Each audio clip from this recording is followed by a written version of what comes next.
Hello students, we are back again on your favorite learning platform, Learn Forward by Vidya. Today we are going to study chapter number 7 from Plateau to Plains, Nature and Culture. So let's start. Now in this chapter we are going to study about the physical features of Southeastern Plateau. We are going to explore the way of life people live in this region. What is the culture? What is the food? What are the economic activities? What are the languages spoken? We're also going to describe the physical features of Eastern Plains and the interrelationship of physical and human environment. So let's start with it. Now, physical features of Southeastern Plateau. As we studied earlier also, the Southeastern Plateau of India is known as the Deccan Plateau. It is a vast and diverse geographical region covering a significant portion of southern India. Now, it is characterized by a range of physical features that have unique landscape. The plateau, with an average elevation ranging from 300 meters to 900 meters above sea level, presents a relatively flat surface interspersed with rolling hills, rugged terrain, and vast expanses of tableland. Now, to the west, it is bordered by Western Ghats, a prominent mountain range known for its lush forests, waterfalls, and diverse flora and fauna. But if we talk of the Eastern Ghats, in the Eastern Ghats, the elevation is less as compared to the Western counterparts. Now, in the Eastern Ghats, they have a lot of forest and they also have a lot of minerals deposits. So, we are going to know what is the difference between Western Ghats and Eastern Ghats. If we talk of the Western Ghats basically have dense rainforests, right? They have lush green forests. The eastern part of it, the Eastern Ghats, they are less in elevation, but they are important source of minerals. Now we talk of Deccan Plateau, it is always well drained because now we are talking of lush green forests. That is only possible if we have lot of irrigation facilities. Now this is naturally drained with lot of rivers like Godavari, Krishna, Tungabhadra and Kaveri. They are crisscrossing their expanse. These rivers, they have a carved fertile valleys, they have deltas because these deltas and valleys, they help in supporting the agriculture and irrigation in this region. Now, the plateau is renowned for its volcanic features, including basaltic lava plateaus, volcanic cone, and extensive lava flows. Now, among this, the notable landmark of Ajanta and Ellora caves, it is a UNESCO World Heritage Site. We have studied about a lot of UNESCO World Heritage Site when we studied about the monuments, right? We talked of Taj Mahal, and here also, this is also considered as UNESCO World Heritage Site. Now, what is the difference between Western Ghats and Eastern Ghats? Western Ghats have a higher elevation as compared to Eastern Ghats.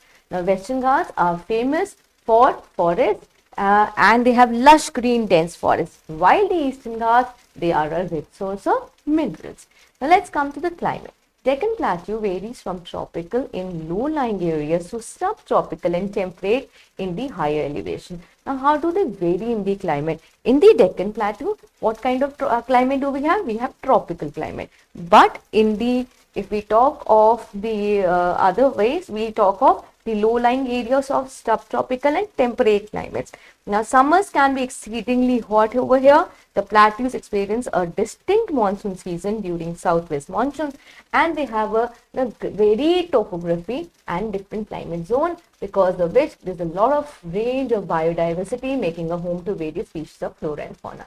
The forests in the western Eastern Ghats are particularly rich in biodiversity with numerous endemic species.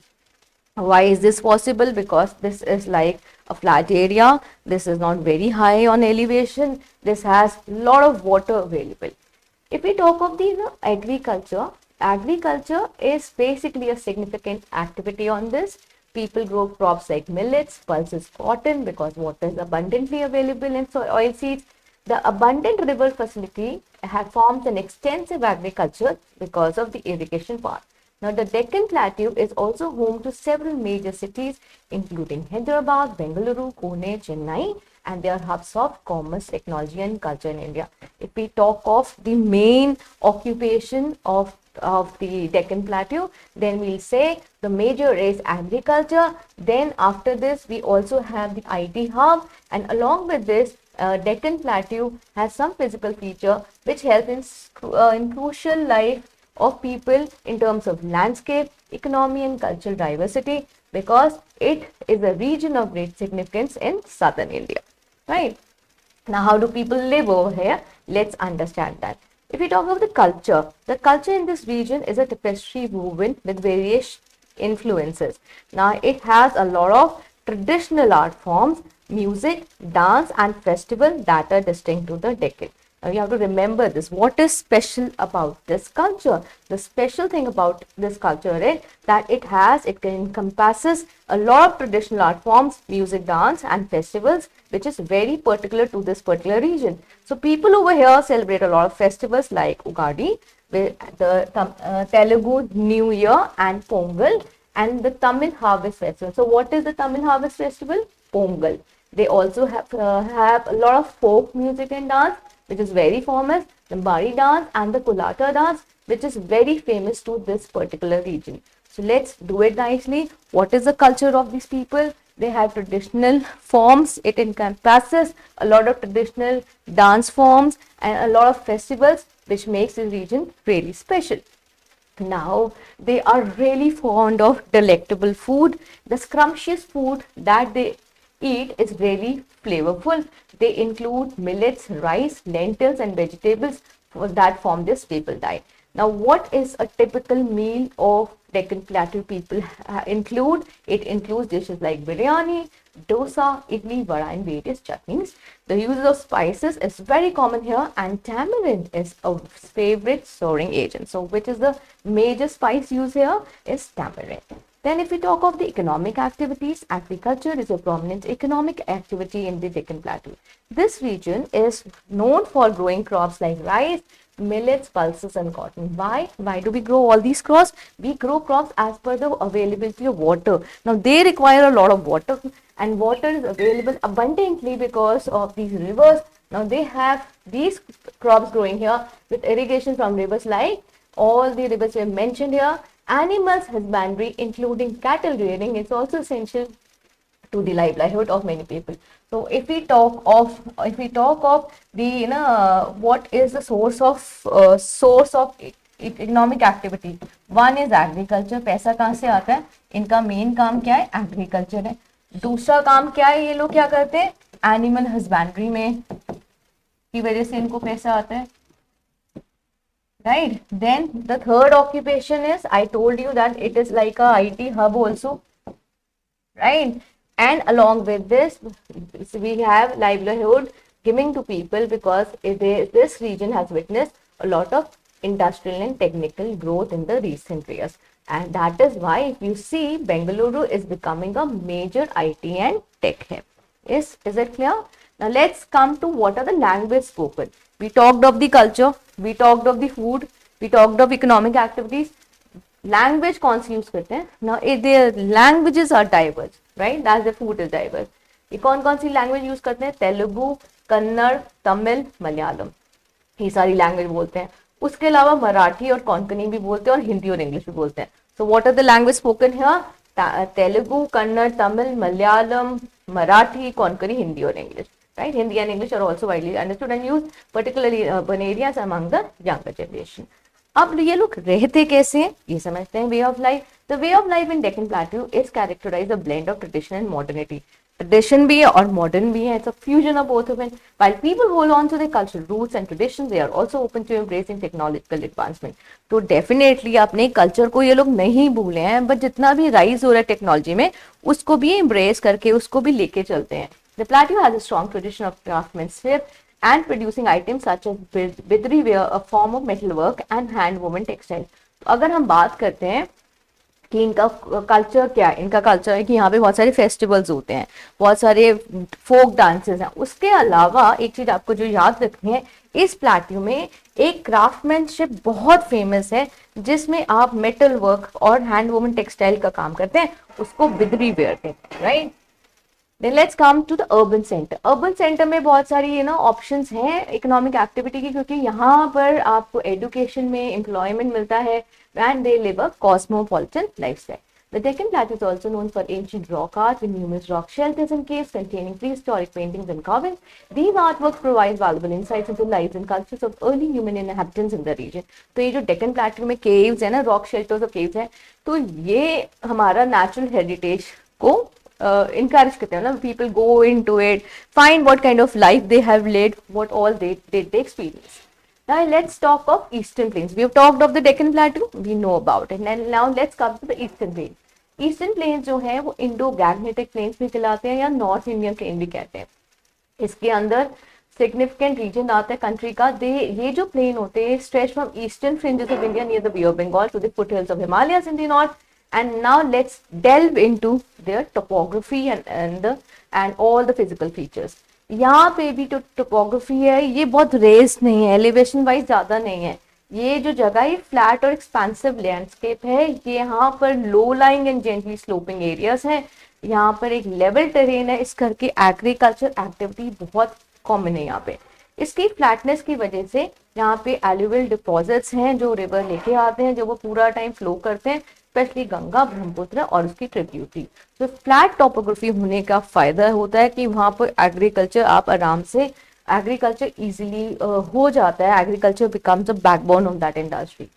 Here the soil that is very famous is alluvial soil. तो river आ रहा है, river के साथ जो sediments आ रहे हैं वो deposit कर रहे हैं ना, रिवर से बहुत सारे रिवर फ्लो कर रहे हैं तो वो एक सेडिमेंट डिपॉजिट कर रहे हैं. क्या बना रहे हैं? फर्टाइल एल्यूवियल सॉइल जो बार बार रिप्लेनिश हो रही है. और जब ये एल्यूवियल सॉइल है सो ना it is basically helping a lot of crops to thrive.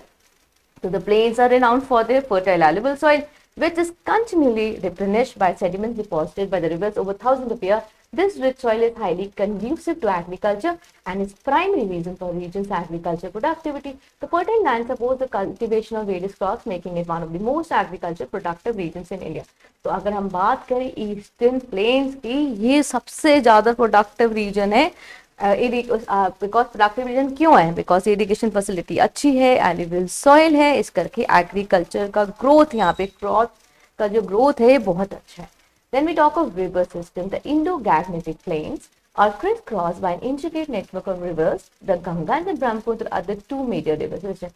तो हम Indo-Gangetic plain जो ईस्टर्न प्लेन्स हैं उसके अंदर जो मेजर जो आपके रिवर है वो गंगा और ब्रह्मपुत्र हैं, with numerous tributaries like Yamuna, Gandak and Kosi. और इसकी tributaries हैं Yamuna, Gandak and Kosi. These rivers are not only vital for irrigation but also hold immense cultural and religious significance for the people of the region. So ये सिर्फ agriculture में काम नहीं आते हैं, लोग इनकी पूजा भी करते हैं. Right? They have a lot of religious and cultural importance. The rivers also contribute to the formation of fertile fragment known as doabs. Right? ये doabs के formation में भी help करते हैं. Then flooding and erosion. अब यहाँ पर जब पानी इतना ज्यादा अवेलेबल, एक तरफ तो हमने एरिड रीजन लाइक हमने पढ़ा ग्रेट इंडियन डेजर्ट जैसे जहाँ पे पानी की इतनी कमी है, राइट.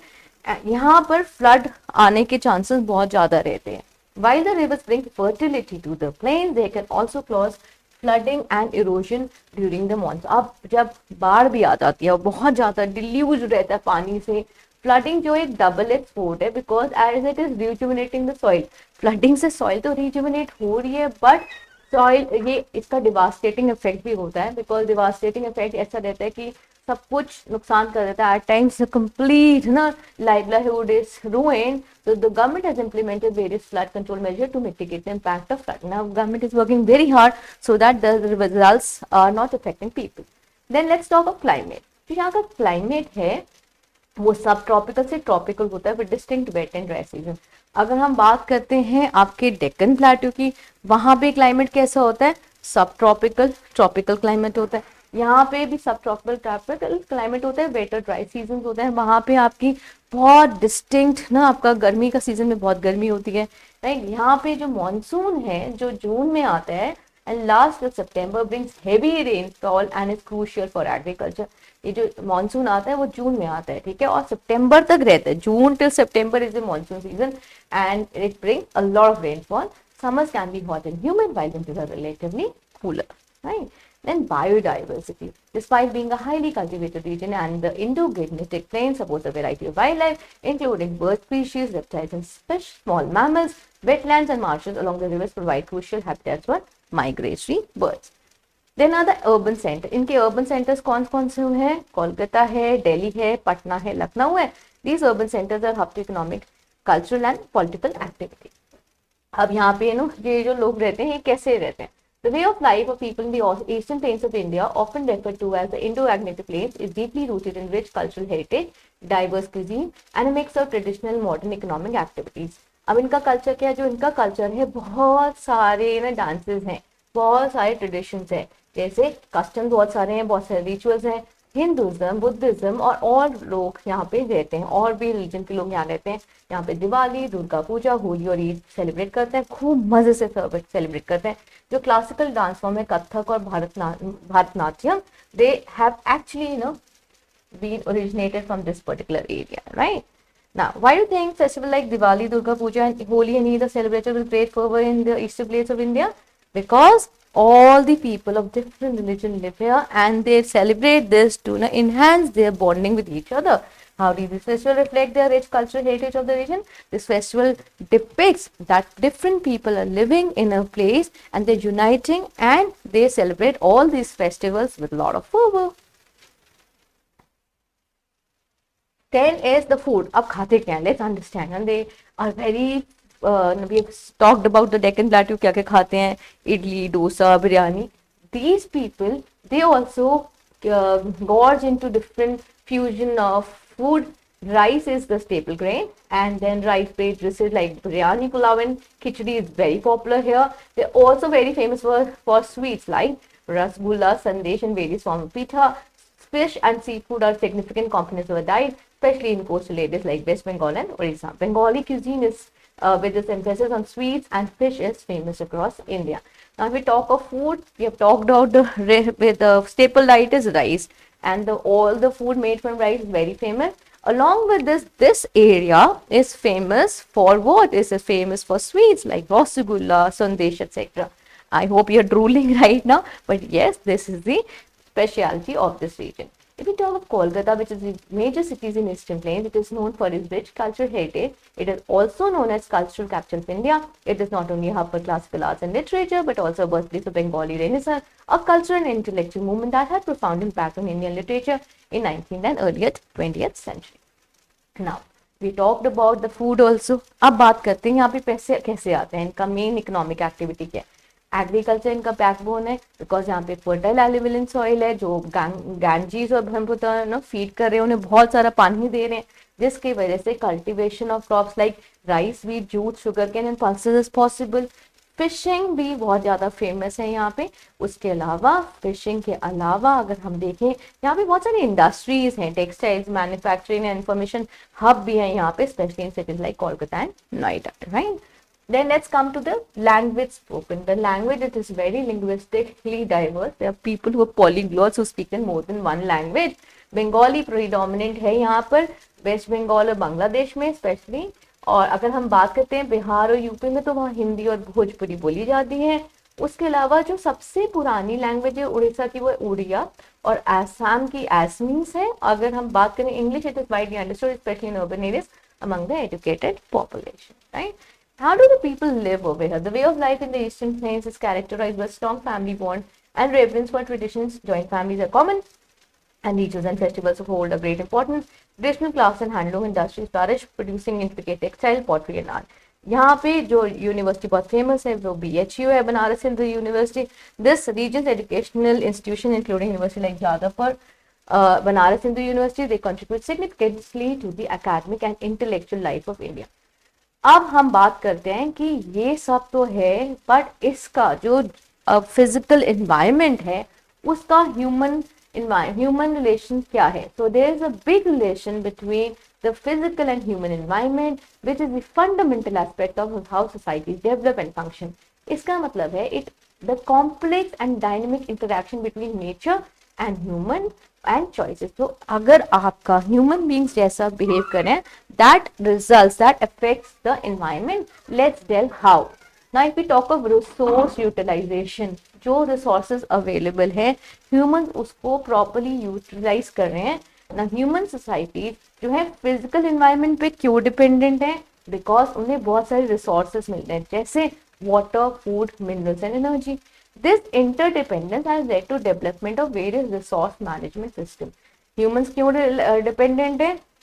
Because उन्हें water, food, energy और resources मिल रहे हैं. इसी वजह से उन्होंने एक resource management system बनाया. अगर हम बात करें एक एग्जाम्पल है, एग्रीकल्चर जो है वो किस पे डिपेंड है, सॉइल, क्लाइमेट और वाटर अवेलेबिलिटी। इंडस्ट्रीज किसके ऊपर डिपेंडेंट है, नेचुरल रिसोर्सेज के ऊपर डिपेंडेंट है। इसी करके सस्टेनेबल रिसोर्स मैनेजमेंट जो है एक क्रूशियल टूल है to maintain a harmony, maintain a balance between human needs and environmental preservation, right. ना इज द सेटलमेंट इंफ्रास्ट्रक्चर, आप कहाँ जाके रहना पसंद करेंगे, जहाँ पे आपको सारी फैसिलिटीज मिले। आप ऐसी जगह जाके रहना पसंद करेंगे जहाँ पे बहुत एक्सट्रीमली निपी वेदर है, ठंड है या पानी अवेलेबल नहीं है, नहीं। यहाँ पे जो चॉइस होती है ना ह्यूमंस की, वो डिपेंड करती है फिजिकल एनवायरनमेंट पे। जो कोस्टल एरियाज हैं, लोग कोस्टल एरियाज के पास क्यों जाके रहना पसंद करते हैं, क्योंकि वहाँ पे बसलिंग पोर्ट्स एंड सिटीज हैं, because of they close to the water bodies and trade routes. Now urban planning considers factors like topography, climate and access to resources. अगर आप अर्बन एरिया में जाके रहना चाहते हैं तो आप ये देखेंगे कि वहाँ का लैंड टोपोग्राफी क्या है, एलिवेटेड, बहुत एलिवेटेड होगा, the breathing problem, right.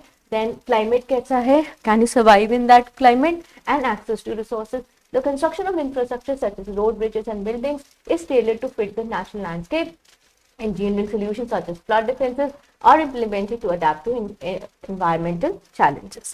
Now let's come to cultural practice. Culture, tradition, customs and beliefs are deeply intertwined with the physical environment. For example, indigenous cultures often have spiritual connections to specific natural features like mountains, rivers and forests. Rituals and ceremonies may be tied to agricultural season or celestial events. Traditional clothing, architecture and cuisine can also be influenced by the local geography and climate. तो आप जिस तरीके से dress होते हैं, आप जो cultural practices होते हैं, वो भी आपका एनवायरनमेंट पर बहुत आपका ना डिपेंड करता है। The first thing was resource utilization, in which we said that now it is very important for the humans are dependent on resources, and this resource management is really crucial because now it is all interlinked. If we talk of agriculture की अगर बात करते हैं, agriculture is dependent on soil, agriculture is dependent on climate, agriculture is dependent on water availability. Similarly, industries are dependent on the natural products available through these agriculture. So there we have to have a sustainable resource management to maintain a balance between nature and environment. Then if we talk of settlement, people generally go to coastal areas because it is bustling with ports and water facility, river bodies. Then whenever we choose a place to live in urban, we have to take care of the topography, climate and access to resources. The cultural practices are also intertwined to that particular region. Then is climate and adaptation. Climate patterns and variations have a profound impact on human societies. People adapt their lifestyle, clothing and agricultural practice cope with the different climatic conditions. अब जैसा climate होगा वैसे ही कपड़े पहनेंगे. Extreme weather events such as hurricanes, droughts and wildfires can disrupt daily life and necessitate preparedness and resilience strategies. तो वहाँ पे ऐसे भी चांसेस होते हैं, तो इसके लिए वो लोग ऑलरेडी प्रिपेयर्ड होते हैं कि ऐसे एक्सट्रीम कंडीशन में जब हरिकेन आ जाए, ड्राउट हो जाए या वाइल्ड फायर हो जाए, तो वो अपने आप को कैसे बचाएंगे. Then is the environmental impact. Human activities can have significant consequences for the physical environment. Deforestation, pollution, overfishing, and industrial emission can degrade natural ecosystem and land can disrupt the ecological balance. अगर हम देखें को अगर इंसान बहुत ज़्यादा पेड़ हटा देगा, पोल्यूशन ज़्यादा कर देगा, फिशिंग या ओवर फिशिंग कर दी, इंडस्ट्री से जो वेस्ट डिस्चार्ज हो रहा है अगर वो ज़्यादा निकलेगा तो वो आपके एरिया को पोल्यूट करेगा. इसकी वजह से आपकी हेल्थ, लाइवलीहुड और क्वालिटी ऑफ लाइफ डिस्टर्ब होगी. इस करके सस्टेनेबल फैक्टर्स और कंजर्वेशन एफर्ट्स बहुत इंपॉर्टेंट हैं कि इन चीज़ों का इफेक्ट आपकी लाइफ पर ना आए. We also will study about disaster management. अगर हम बात करें एनवायरनमेंट का, नेचुरल एनवायरनमेंट का, ह्यूमन एनवायरनमेंट का, नेचुरल डिजास्टर्स पर आपका कोई कंट्रोल नहीं है. जैसे अर्थक्वेक आ गया, सुनामी आ गया, फ्लड आ गया, बट इसके लिए आप प्रिपेयर्ड अगर हैं तो आप रिकवरी एफर्ट्स कर सकते हैं, जिसमें it includes in the understanding the local geography, protecting risk and implementing protective measure to safeguard human life and infrastructure. अगर आपको पहले से पता है ना, they are focus done, but even if they are focus, the focus is not able to predict what is going to happen the next moment, then you are prepared. It involves the understanding of the local geography, predicting risk and implementing those protective measures so that your life is safeguarded. Then is urbanization. As we have studied in the last chapter, people are moving from rural areas to the urban areas. Why? Because they want a better life. Now, rapid urbanization is a global phenomenon. It is shaped by the physical environment, right? Cities grow near water sources for drinking and sanitation. जो cities कहाँ पर ज़्यादा होती हैं, जहाँ पे पानी की उपलब्ध, पानी जो है बहुत अच्छे से अवेलेबल है. Transportation networks follow topographical features and green spaces are integrated into urban planning for climate regulation and recreation. Urbanization में अगर अर्बनाइजेशन हो रहा है तो वहाँ पे कैसे होगा, वो फिजिकल एनवायरनमेंट पे डिपेंड करेगा. सिटीज कहाँ ग्रो करेंगे, जहाँ वाटर अबंडेंस में, वहाँ पे उसकी फ्लैट टोपोग्राफी होगी, ट्रांसपोर्टेशन अवेलेबल होगा. उसके अलावा अगर ग्रीन स्पेस होगी तो पार्क्स बन सकते हैं, एरिया ऑफ रिक्रिएशन बन सकता है. Then is the environmental ethics. Whatever we get from the nature, whatever we're getting for free, comes with something hidden in it. We also need to make a balance with it. The relationship between the physical and human environment extends to ethical consideration. So यहाँ पे हमारे ethical consideration है. Concepts like environmental ethics and sustainability reflects the moral dimension of how humans interact and impact the natural world. So दो चीजें आपको याद करनी है, वो आपकी हैं कि आपका जो इन्वायरमेंटल एथिक्स है और कैसे सस्टेनेबिलिटी को लेके चलेंगे, वो रिफ्लेक्ट करेगा कि आपने मॉरली इस चीज को कैसे मेंटेन करके चलना है. These ethical frameworks guide decision making and policies to ensure responsible environmental stewardship. So this is only possible if you maintain your environmental balance, if you work on environmental ethics and work on sustainability of the nature. So this is really important. We've studied this in detail. Let's now jump to the question answers, and you would love doing it because it will be like a piece of cake for you. So what is the Deccan Plateau famous for? Dense rainforest. Which festival is celebrated in Tamil as a harvest festival? In North we say it as Baisakhi, in Tamil we say this as Pongal, right? Then which of the following rivers is not found in Indo-Gangetic plain? Indo-Gangetic plain में कौन सा river नहीं आता है, तो हम बात करते हैं तो इंडो-गैग्नेटिक प्लेन में तुंगभद्रा नहीं आता है. प्राइमरी रीजन फॉर फर्टिलिटी है आपका इंडो-गैग्नेटिक प्लेन में कि वहाँ पे एलुवियल सॉइल बहुत है. कौन सी लैंग्वेज उड़ीसा में बोली जाती है? Odia. How does the physical environment influence settlement pattern? अगर physical environment, because cultural practice, shaping infrastructure development, controlling radiation emission by regulating resource utilization. Then what is the main focus of environmental ethics? इसमें environmental ethics का basically the responsible environmental stewardship. Then which factor can disrupt daily life and necessities preparedness and resilience strategy? क्या disrupt कर सकता है आपका, कौन सा होता है? What? Cultural practice, extreme weather events, environmental impact और urbanization. So हम कौन सा फैक्टर है जो आपका आपके प्रिपेयरनेस को खत्म कर सकता है? एनवायरनमेंट का आपका एनवायरनमेंट इम्पैक्ट है, कल्चरल प्रैक्टिस है, एक्सट्रीम वेदर इवेंट्स है, या फिर आपका अर्बनाइजेशन है. सो what can disrupt? The thing that can disrupt your necessity is the extreme weather events. Then let's come to the next thing. The Deccan Plateau is characterized by high mountain peaks. No, they just have 300 to 900 meter elevation. The Deccan Plateau is well drained with numerous major rivers. Yes. In the eastern plains, English is widely understood but not spoken. No. Traditional art forms, music and dance are not significant. They are very, very significant. Sustainable resource management is not crucial for maintaining a harmonious balance between human need and environment. No, this is false. The physical environment has no influence on cultural tradition. No, it has. Environmental ethics guide responsibly. Environment stewardship, yes. A rapid urbanization solely influenced by population growth. It is not only influenced by population. There are many other reasons. There are reasons like climate, topography, and other reasons. The Deccan Plateau is renowned for its ancient rock art found in numerous rock shelters and caves. Right? So rock shelters and caves. Dash is the popular dance drama of Maharashtra. इसको तमाशा कहते हैं. ठीक है. Then in eastern plate, dash is the Odia बोली जाती है. Then the Deccan Plateau is known for its diverse and flavorful cuisine. Then human societies rely on physical environment for essential sources like water, food, and minerals and energy. Then climate patterns and variations have a profound impact on human society, influencing their lifestyle, clothing, and agricultural practices. Then the relationship between the physical and human environment extends to ethical concerns such as what is there within the environmental. So this is environmental ethics. Rapid urbanization is influenced by factors like proximity to rivers or water bodies. You can write water bodies as well.